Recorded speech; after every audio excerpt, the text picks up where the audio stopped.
सबको मेरा राम राम। मैं अंजलि तिवारी आप सबका स्वागत करती हूँ। आप लोग कैसे हैं? आशा करती हूँ आप लोग स्वस्थ और मस्त होंगे।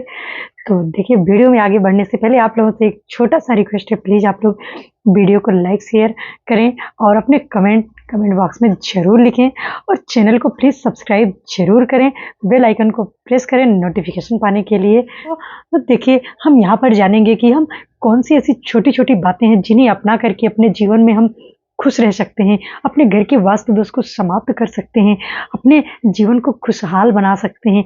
आज वही छोटी-सी जानकारी मैं आप लोगों के साथ शेयर करूँगी।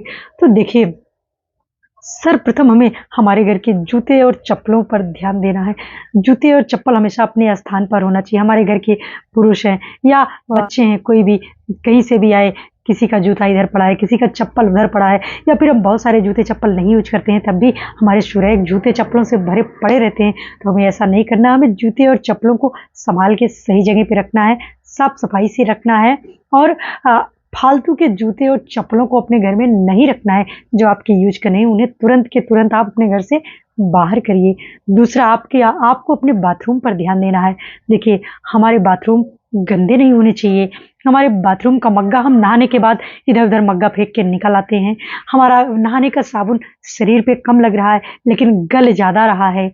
देखिए, हम नहा रहे हैं तो नहा के वैसे ही बाथरूम छोड़ के चले आए, उसे वाइपर से साफ नहीं किए। हमारे बाथरूम में अंडरवियर 2-2 3-3 दिनों का तक पड़ी रहती हैं बिना धुले हुए। हम हफ्ते भर का इकट्ठा करके, किसी-किसी घर में तो हफ्ते भर का इकट्ठा करके तब धुलते हैं, किसी-किसी घर में 2-2 3-3 दिन का इकट्ठा करके फिर धुलते हैं। नहीं, आप अपने कपड़ों को डेली धुलें।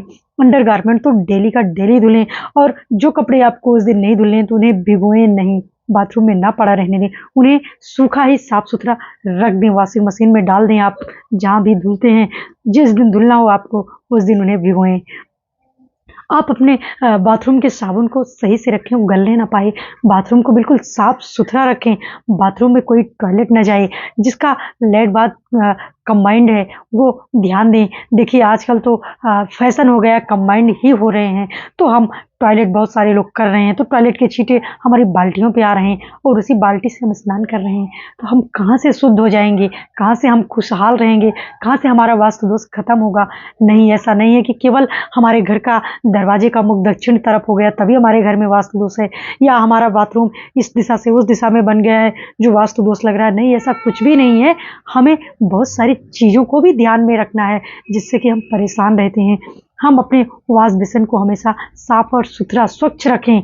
ऐसा नहीं कि किसी ने ब्रश करके उसमें थूक दिया, थूक के छींटे पड़े हुए हैं और वह गंदा पड़ा हुआ है, हमारा टॉयलेट गंदा पड़ा हुआ है, ऐसा ना हो। हमारे बाथरूम का मग्गा टॉयलेट का चक्कर काट रहा हो और उसी मग्गे से हम नहा रहे हैं, ऐसा करना भी हम खुश नहीं रह सकते हैं। वास्तु दोष का एक हिस्सा होता है, आप ध्यान रखिए।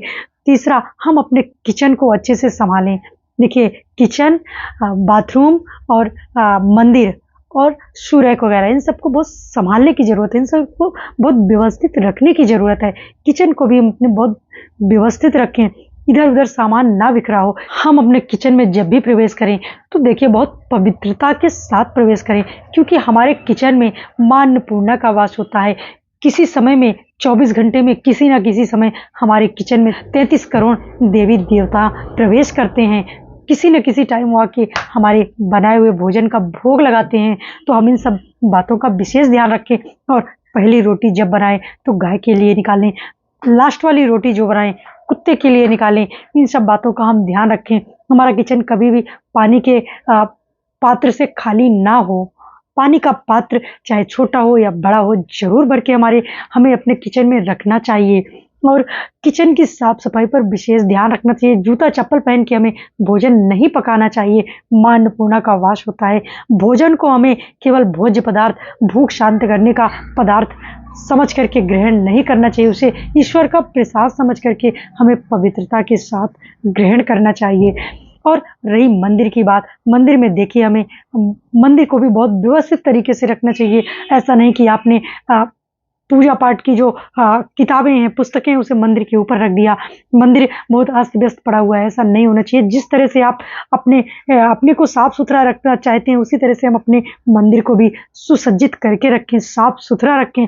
मंदिर में एक लोटा जल भर के ज़रूर रखें, जिसे कि हम सुबह उठ करके अपने पूरे घर में उसका छिड़काव करें उस जल का, और बचे हुए जल को तुलसा में या क्यारी में किसी भी पेड़ पौधे में डाल सकते हैं। देखिए, दक्षिण दिशा में मुख करके ना तो भोजन करें और ना ही भोजन पकाएं। दक्षिण दिशा में मुख करके भोजन तभी पकाया जाता है जब हम श्राद्ध का भोजन बनाते हैं ब्राह्मणों के लिए, और वही ब्राह्मण दक्षिण दिशा में मुख करके भोजन को ग्रहण करते हैं जो श्राद्ध पक्ष में भोजन ग्रहण करने के लिए हमारे घर में आते हैं।